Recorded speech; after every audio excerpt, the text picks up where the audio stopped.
This is my EDL 851 case study presentation. A summary of the case is that Mrs. Wilson is an administrator that's in her fourth year of being principal at an elementary school. She's now faced with an issue that she needs to resolve with Mrs. Horton.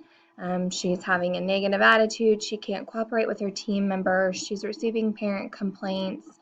Within those parent complaints, she has a large issue that arises with a set of parents for a child named Julie, and they want her removed from the classroom. So now Mrs. Wilson, as the administrator, needs to make some decisions in a very haste manner.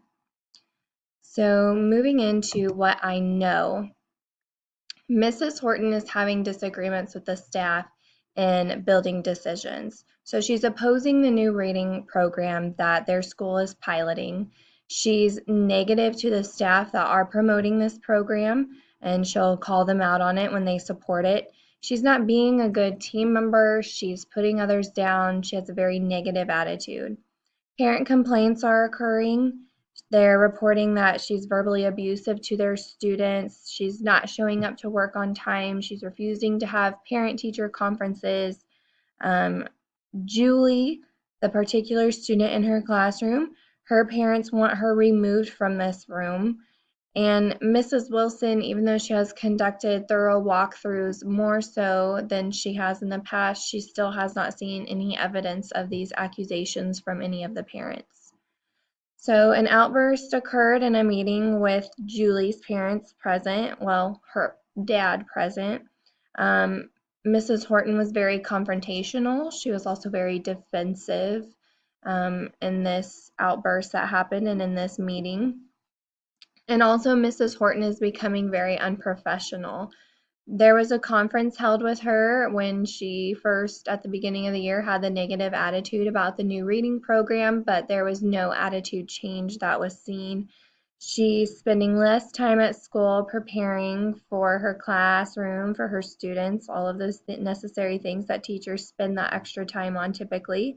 And she wasn't prepared for the meeting with the parent. So things that I need to know, I need to know some of the school and district policies. Is there a school or a classroom management plan that she is supposed to be following? Did she have to turn into the principal a classroom discipline plan? Is she following that? Is there a negotiated agreement? If there is, does this include a protocol for teacher discipline? If not, then maybe that's something that I would need to talk to the superintendent about, but I need to know those things. I need to know past evaluation results. Has it kind of been on a downhill slope, or did it just all of a sudden take off when personal things started happening in her personal life? I need to know what the makeup of her classroom is and what her current student gains are. So what are the academic demographics of her students? Does she have a lot of low students? Does she have a lot of high students, special needs students? Is there a pretty good mix in there? How many pupils does she have in her classroom versus the amount of students she's had in the past? Are her students declining throughout the school year? Are they plateauing? Are they still making gains? These are all things that I need to know.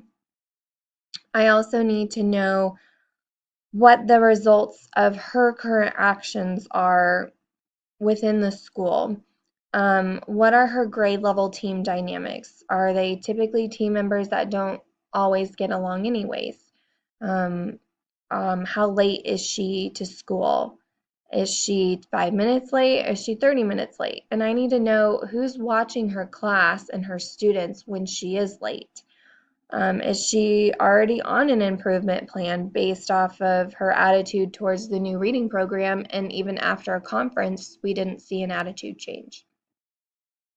So there are multiple problems that we have going on here.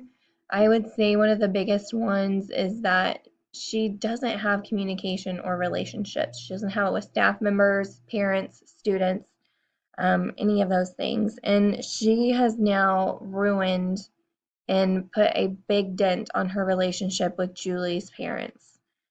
Outside influences are a problem. Her home life is coming to work with her, and that's never okay. Her professional behavior is a problem. She's negative, defensive, confrontational. Her classroom production is probably not as well. And then I have to worry as an administrator about dissatisfaction on what, and this is a potential problem, but I have to worry about, is the staff going to think that I, as an administrator, am handling this appropriately? Am I going to have staff members that think I'm handling it in an inappropriate manner, and then I start seeing actions similar to Mrs. Horton's and some of my other staff members? Are the parents going to feel that I, as the administrator, am doing enough to resolve these issues? So my proposed plan of action, first, I need to gather the data and documentation that's already available. So going back to how her students are performing, how she's done on past evaluations, how long ago was she the teacher of the year, things like this. Then I need a conference with Mrs. Horton and let her tell me her side of the story. I need her to know that I am here as her administrator to support her, and I want to know what's going on so that I can help her. Next, I need to review those policies, the objectives, and that negotiated agreement with Mrs. Horton. Um, I need to make sure that she understands very clearly what is on those documents that she has signed on her contract and agreements to. Next, I need to lay out some expectations and guidelines for Mrs. Horton to follow. I need to come up with resolutions for those problems that I stated on the previous slide and be very diligent in how I want her to follow those so that I can see some improvement. Next, I need to make a plan of action with a goal that includes a time frame. So I want her to make a professional goal with me, with my assistants, that will encourage her and assist her in making the necessary improvements. But she needs to have a time frame. So possibly within 6 weeks, because this is something that needs to happen very quickly because I've started receiving these parent complaints within 6 weeks of the school year starting. Once we have all of these set in place, I would want to consult with my superintendent, since he already had contacted me about complaints as well, to make sure that he thinks this is an adequate plan, make sure there weren't any steps that he was already thinking of taking in his own head, and just kind of go from there. Next, I need to address the students, the parents, and the staff that have been affected by Mrs. Horton's actions. And I need to do this in a very professional manner, still keeping in mind that Mrs. Horton is one of my teachers and I have confidentiality to follow out of respect for her and because of laws that are in place. Some of my strategies for the implementation of this is I need to be able to offer trainings or professional development that may not only benefit her, but maybe also benefit the staff. Continue doing walkthroughs, maybe more so, and attend conferences or meetings with Mrs. Horton, and I want to be included in on her communication, especially with parents. So resolving these issues based on student success. Mrs. Horton needs to find her drive and passion for teaching again. When you have a teacher that loves to teach, it radiates through the students. So this is something that she needs to find again in order to help her students be more successful. I need to fix those parent and student relationships. Some of them may not be completely damaged, but they may just need to be re-strengthened.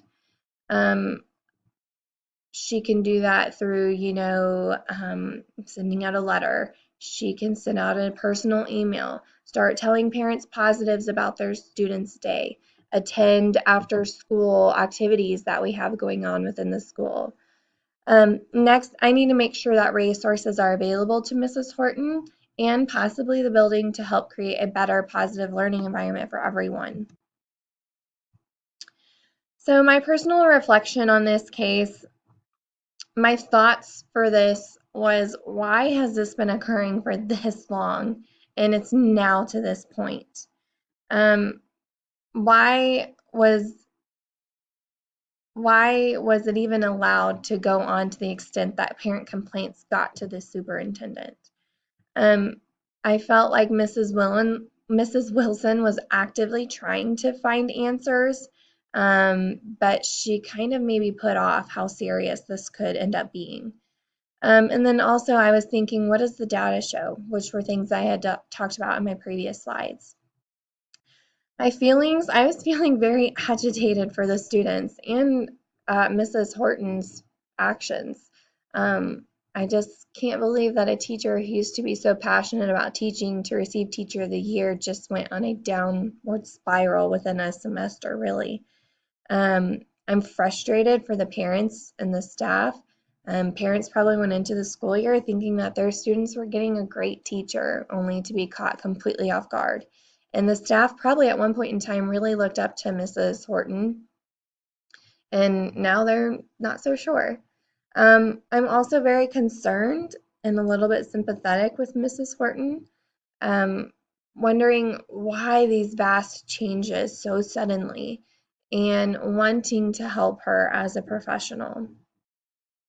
Things that I value, open communication. I was grateful to see that the staff felt comfortable with going to the administrator and discussing their concerns about Mrs. Horton. A positive and a safe building. Otherwise, there seems to really be nothing else going on within the school that we're aware of. And it seems to be a pretty positive environment overall. And we know that the students there are successful because it states that there's above average test scores, attendance is doing well, things like this. So my first component on standard 2, the academic success, um, there you could provide professional development days centered around this student success. And you could also go over how to deliver curriculums, especially since they're piloting the new curriculum, on how to do that successfully for the students. She's open to change. Obviously, they're piloting a new reading program. And then I also saw that there are walkthroughs happening.